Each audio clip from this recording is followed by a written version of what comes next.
अस्सलाम वालेकुम। जी व्यूवर्स, कैसे हैं? उम्मीद करता हूँ कि आप सब ठीक होंगे। जो नए स्टूडेंट्स आए हैं वो इस चैनल को सब्सक्राइब कर लें और साथ बेल आइकन को प्रेस कर लें ताकि हर आने वाली वीडियोस आपको बर वक्त मिलती रहें। चलें जी, आज स्टार्ट करते हैं 1.3 आर्टिकल को, जो बेटा है इंटरनेशनल सिस्टम ऑफ यूनिट्स। ठीक है, देखें बेटा, इंटरनेशनल सिस्टम ऑफ यूनिट्स का मतलब क्या है। पहले फॉर एग्ज़ाम्पल हमारे पास जब नहीं कोई ऐसा ही सिस्टम बना था तो उस वक्त बड़ी प्रॉब्लम्स आ रही थी। कैसे? जैसा कि फॉर एग्ज़ाम्पल अगर हम यहाँ पे कोई भी पेट्रोल वगैरह या कोई भी लिक्विड हम ले रहे हैं, तो फॉर एग्ज़ाम्पल हम लीटर में ले रहे हैं। अच्छा जी, तो अगर हम कहीं फॉरेन कंट्री में चले जाएं, हम वहाँ पे कहें कि 2 लीटर जो है हमें पेट्रोल चाहिए या 3 लीटर हमें पेट्रोल चाहिए, तो हो सकता है कि उनका पैमाना जो है लिक्विड को मापने का कुछ और हो, मेजर करने का कुछ और हो। जब हम कहें कि 3 लीटर दे दें तो शायद उनके पास वो पैमाना ना हो या वो हमारी बात ना समझ सके। तो इसका मतलब ये हुआ कि ऐसा यूनिट ऐसे होने चाहिए जो पूरे मतलब जितनी भी पूरी दुनिया है सबको उसकी बात समझ आए, हम जो भी कहें। फॉर एग्ज़ाम्पल हम कोई चीज़ की मतलब जो है कोई मैथ्स मेजर करना चाहते हैं, तो हम उन्हें कह दें कि 2 kg हमें शुगर दे दें फॉर एग्ज़ाम्पल।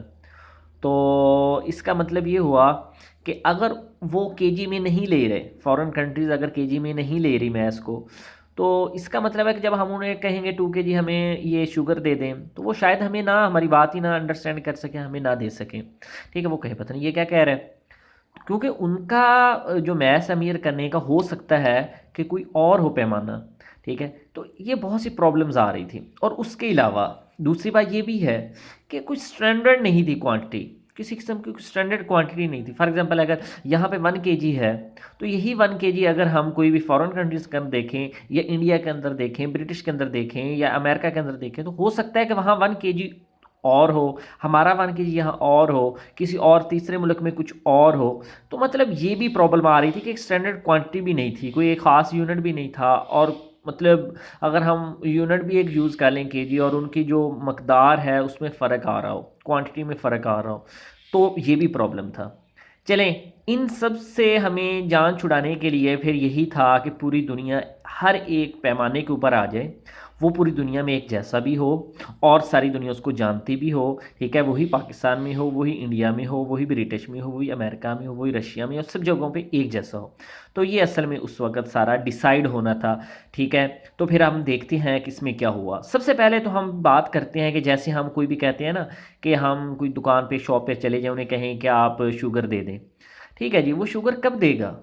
ठीक है, जब उसे हम यूनिट बताएंगे कि भाई 2 kg दे दें हमें शुगर, ठीक है, तब भी दे सकेगा। लेकिन जो केजी देगा, वो केजी जो वो बाट सा रखता होता है, वो कैसे निकलता है?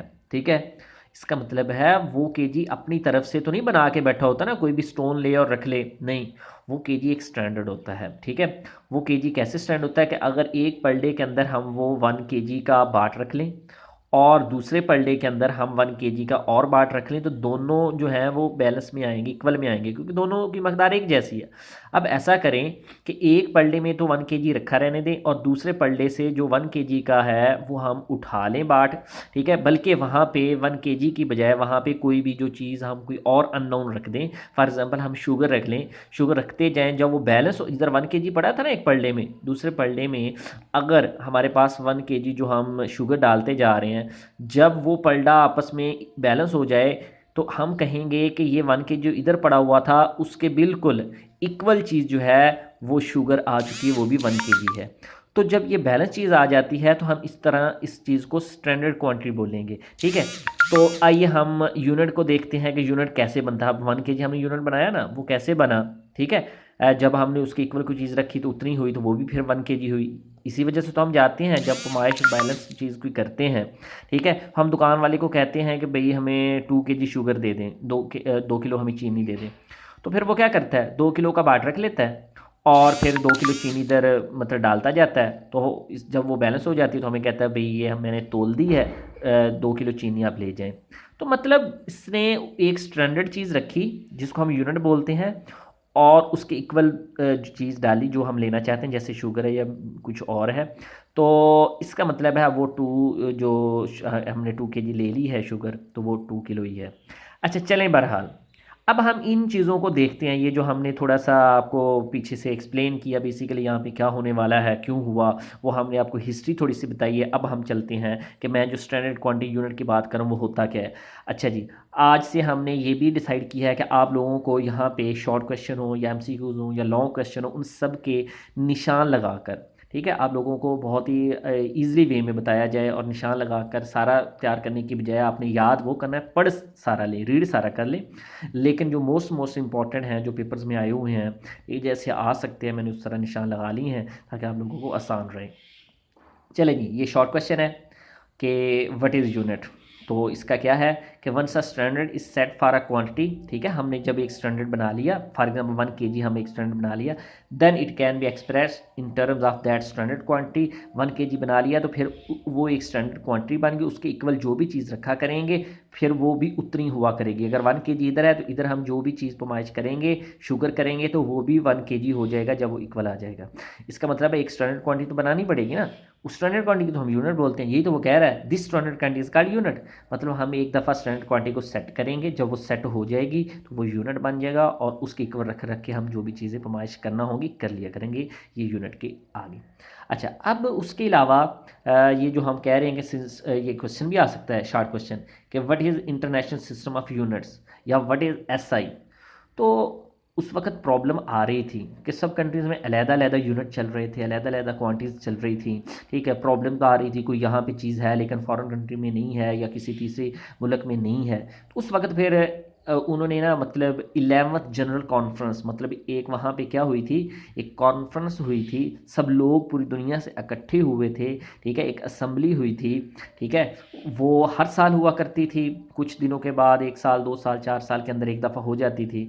तो जो उस वक़्त हुई थी 1960 के अंदर, वो 11th थी, ठीक है, 11वीं जनरल कॉन्फ्रेंस थी, ठीक है। और वो कहाँ हुई थी और किसके ऊपर हुई थी, ये MCQs भी हैं। वो पेरिस में हुई थी, रशिया के अंदर, पेरिस फ्रांस के अंदर।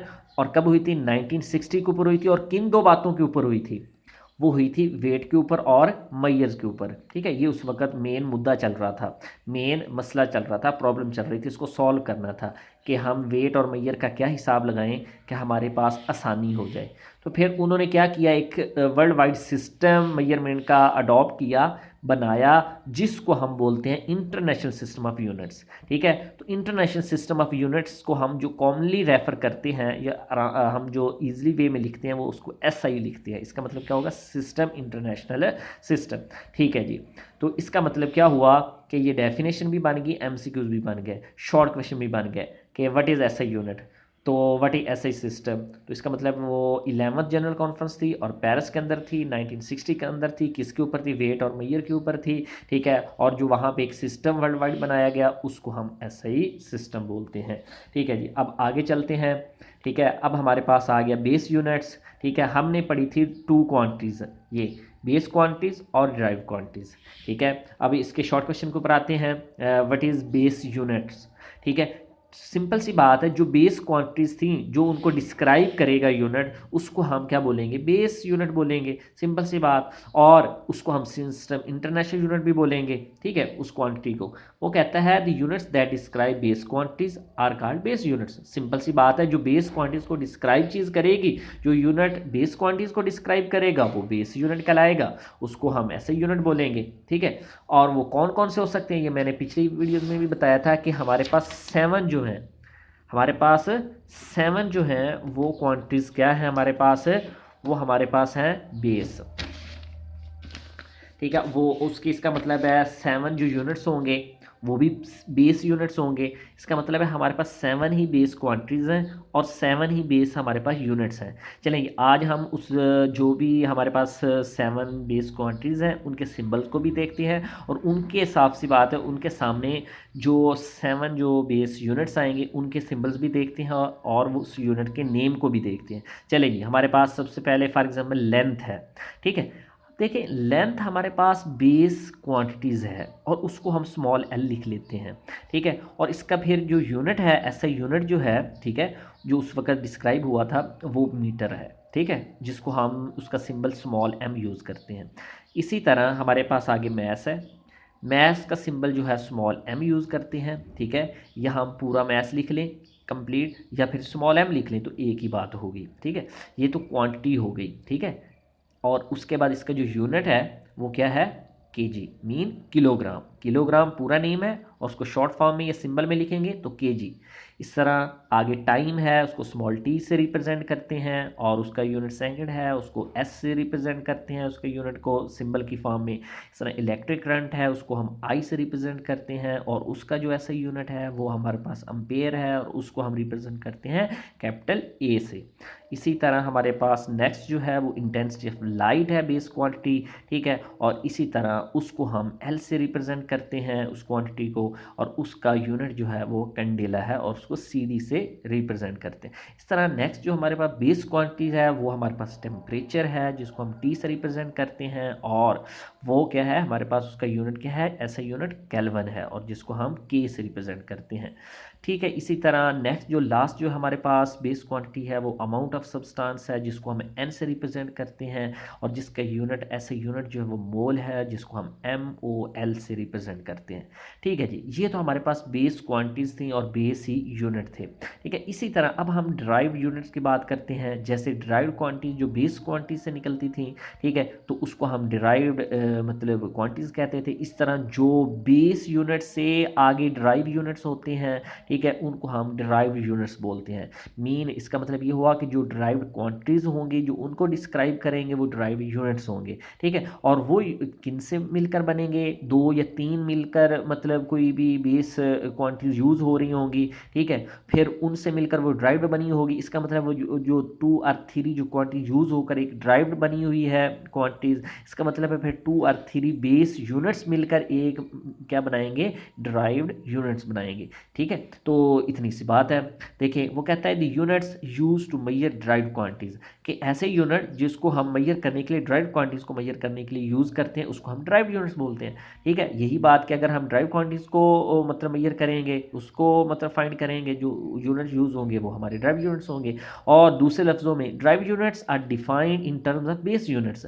तो ये ड्राइव्ड यूनिट डिफाइन होते हैं, जो बयान होते हैं या वो निकलते हैं, कहाँ से निकलते हैं, बेस यूनिट से निकलते हैं, ठीक है। आर obtained by multiplying और डिवाइडिंग वन और मोर बेस यूनिट्स। वही बात कि टू हो सकती हैं क्वांटिटीज, थ्री हो सकती हैं, या आपस में मल्टीपल हो सकते हैं, वो मिलकर कोई एक न्यू चीज़ बन रही है, एक न्यू चीज़ ड्राइव हो रही है, उसको हम ड्राइव यूनिट्स कहेंगे, ठीक है। जैसा कि यूनिट ऑफ एरिया, अब आपको पता है कि एरिया जो होता है वो अगर हम बात करें, ये एक ड्राइव्ड क्वांटिटीज़ है। कहाँ से ड्राइव हुई है, लेंथ से। जैसा कि लेंथ क्रॉस विड्थ करें तो एरिया आता है, ठीक है, या लेंथ क्रॉस लेंथ करें तो एरिया आता है। इसका मतलब है लेंथ का यूनिट अभी हमने देखा क्या था, लेंथ का यूनिट मीटर था।